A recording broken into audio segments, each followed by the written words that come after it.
আসসালামু প্রিয় শিক্ষার্থীরা, তোমরা কেমন আছো? আশা করি আল্লাহর অশেষ রহমতে করোনা মহামারীর মধ্যেও ভালো আছো। প্রিয় শিক্ষার্থীরা, করোনার যে মহামারী এখন বৃদ্ধি পাচ্ছে, তাতে আমরা আমাদের কাঙ্ক্ষিত ক্লাসে ফিরে যেতে হয়তো আরো অনেক সময় লাগবে। সেই জন্য তোমাদের সাথে আবারও আমি মোহাম্মদ শরীফুল ইসলাম, সহকারী শিক্ষক, primary school and girls college, তোমাদের জন্য নবম শ্রেণীর বাংলাদেশ বিশ্ব পরিচয় বিষয়টি নিয়ে উপস্থিত হয়েছি। প্রিয় শিক্ষার্থীরা, আমরা ইতিপূর্বে তোমাদের এই বাংলাদেশ বিশ্ব পরিচয় বিষয়ে আরো অনেকগুলো ক্লাস করেছি এবং সেই ধারাবাহিকতায় আজ আমি তোমাদের জন্য আরেকটি অন্য একটি বিষয় নিয়ে আজ উপস্থিত হয়েছি। তাহলে আমি তোমাদের আজ বাংলাদেশ বিশ্ব পরিচয়ের যে বিষয়টি নিয়ে আলোচনা করব তার আগে ধন্যবাদ জানাতে চাই আমাদের ঐতিহ্যবাহী Tongi pilot school and girls কলেজের সম্মানিত অধ্যক্ষ মোহাম্মদ আলাউদ্দিন মিয়া স্যারকে। সেই সাথে জানাই এই অনলাইন ক্লাস সহযোগিতা করেছেন। প্রিয় শিক্ষার্থীরা, তাহলে চলো আজকে আমরা তোমাদের জন্য কোন বিষয়টি নিয়ে উপস্থিত হয়েছি এবং কোন বিষয়টি আলোচনা করব সেই সম্পর্কে আমরা প্রথমে ধারণা দেব এবং পরবর্তীতে আমাদের সেই বিষয়ে বিস্তারিত আলোচনা করব। প্রিয় শিক্ষার্থীরা, আজ আমি তোমাদের নবম শ্রেণীর শিক্ষার্থীদের জন্য একাদশ অধ্যায়ের জাতীয় সম্পদ ও অর্থনৈতিক ব্যবস্থা এই বিষয়টি নিয়ে উপস্থিত হয়েছি। এই অধ্যায় থেকে আজকে আমি তোমাদের অর্থনৈতিক ব্যবস্থা ও সম্পদের শ্রেণী বিভাগ এই বিষয়গুলো নিয়ে আলোচনা করব।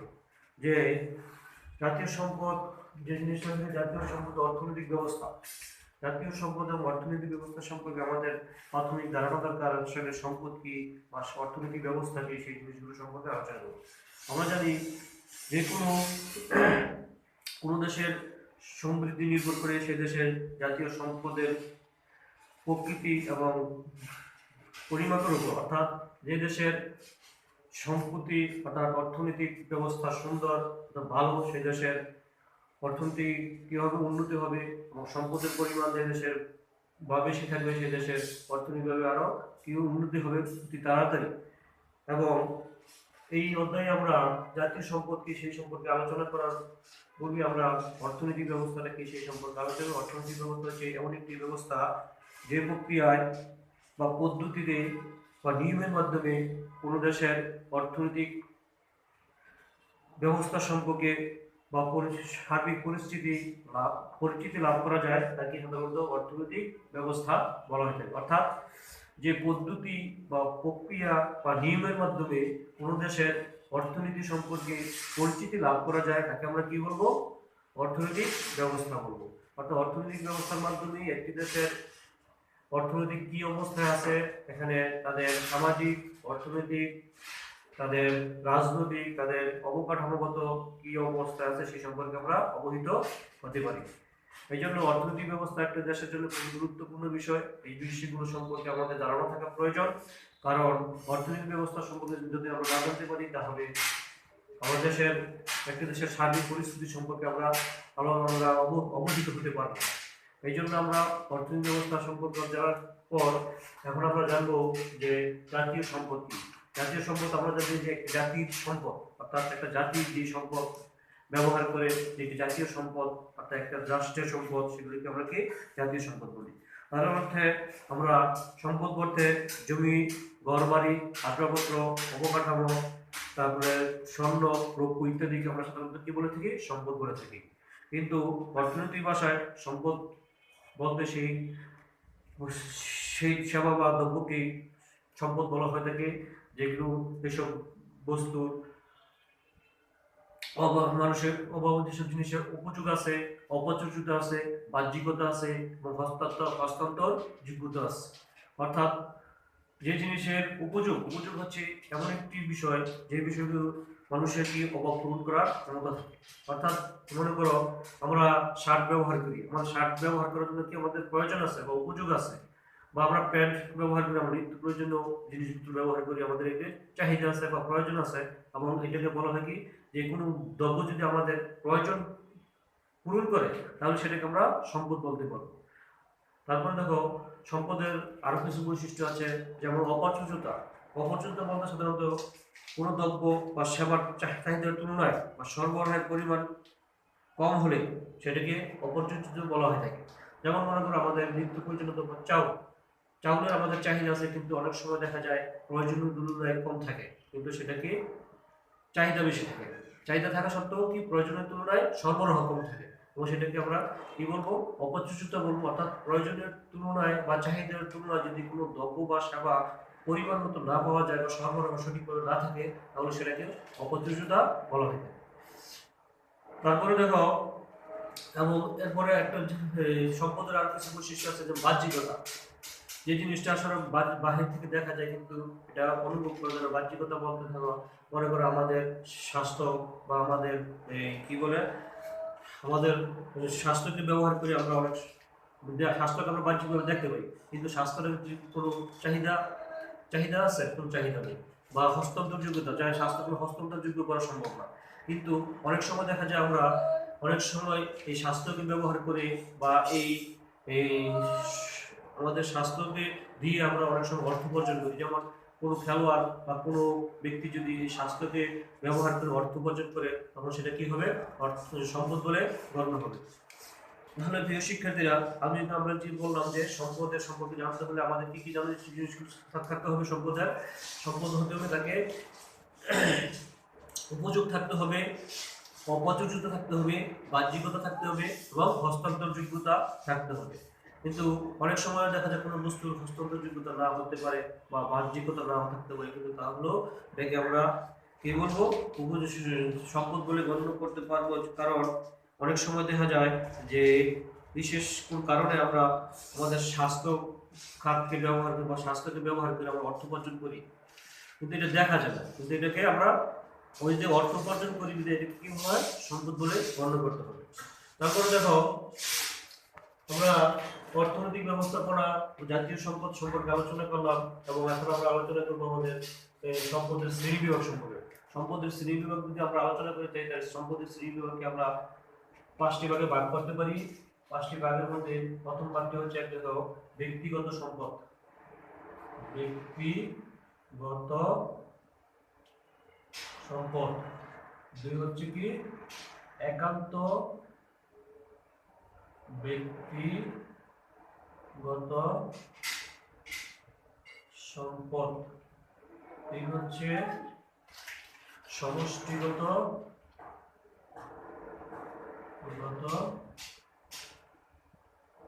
সম্পদ। 4 হচ্ছে জাতীয় সম্পদ। 5 হচ্ছে আন্তর্জাতিক সম্পদ। অর্থাৎ সম্পদের শ্রেণীবিন্যাসের ক্ষেত্রে আমরা সম্পদকে এই 5টা ভাগে ভাগ করতে পারি। একটি হচ্ছে ব্যক্তিগত সম্পদ, এটা হচ্ছে একান্ত ব্যক্তিগত সম্পদ, সমষ্টিগত সম্পদ, জাতীয় সম্পদ এবং আন্তর্জাতিক সম্পদ।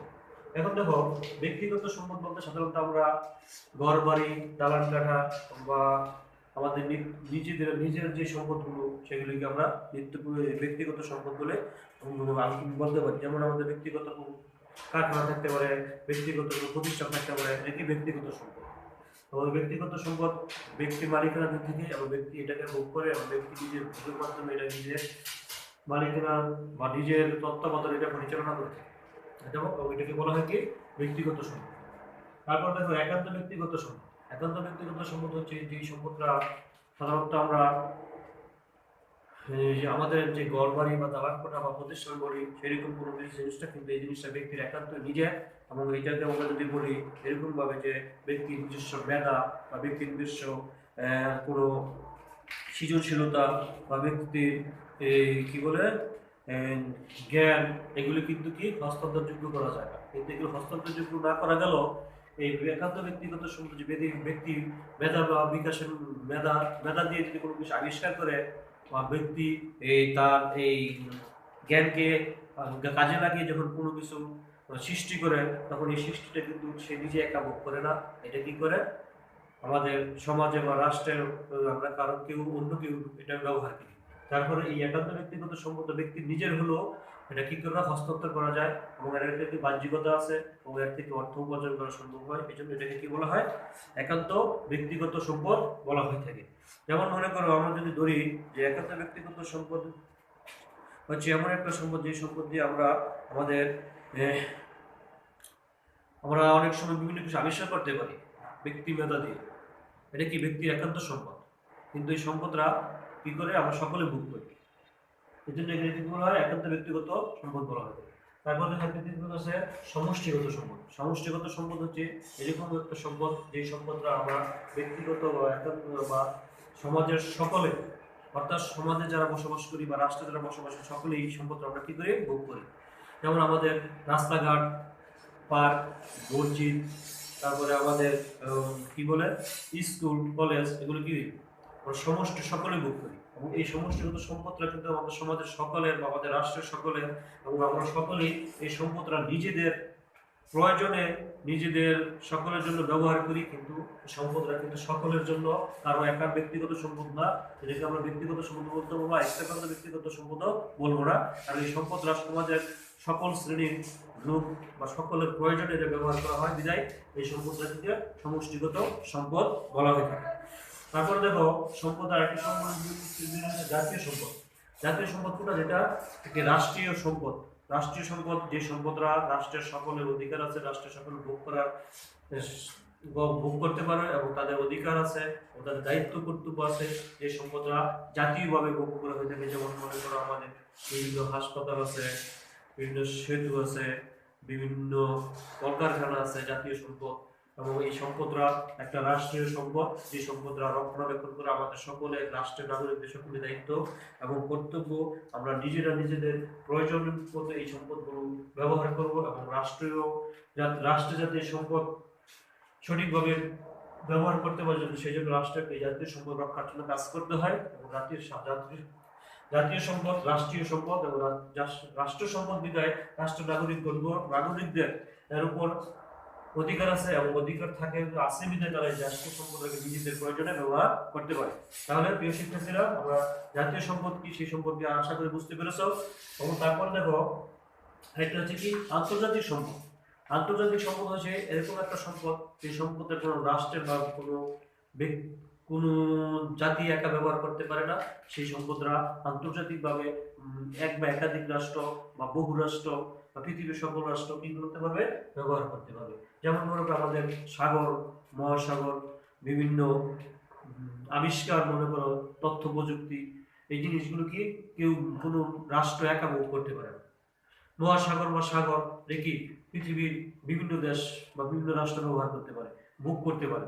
এমন মানে বিভিন্ন আবিষ্কার, তথ্য প্রযুক্তি আবিষ্কার, বিভিন্ন কিছু আবিষ্কৃত হয়েছে, এটা কিন্তু আন্তর্জাতিক সম্পদ। এই সম্পদটা কিন্তু কোনো ব্যক্তি রাষ্ট্র একা ভোগ করে না, কারণ এই সম্পদটা পৃথিবীর সকল রাষ্ট্রেই ভোগ করতেছে, যার জন্য এই সম্পদটা কি বলা থাকে, আন্তর্জাতিক সম্পদ বলা হয়ে থাকে।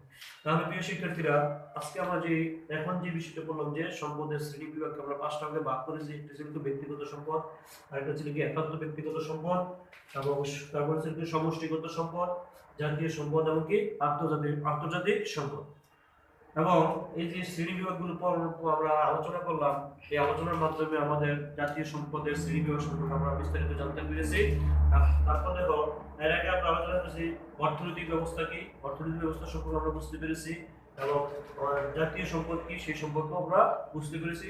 তাহলে প্রিয় শিক্ষার্থীরা, আজকে আমরা যে বিষয়টি নিয়ে আলোচনা করলাম যে সম্পদের অর্থনৈতিক ব্যবস্থা কি, সম্পদ কি, অর্থনৈতিক ব্যবস্থা কি, জাতীয় সম্পদ কি, সম্পদের শ্রেণী বিভাগগুলো কি সম্পর্কে আলোচনা করেছি।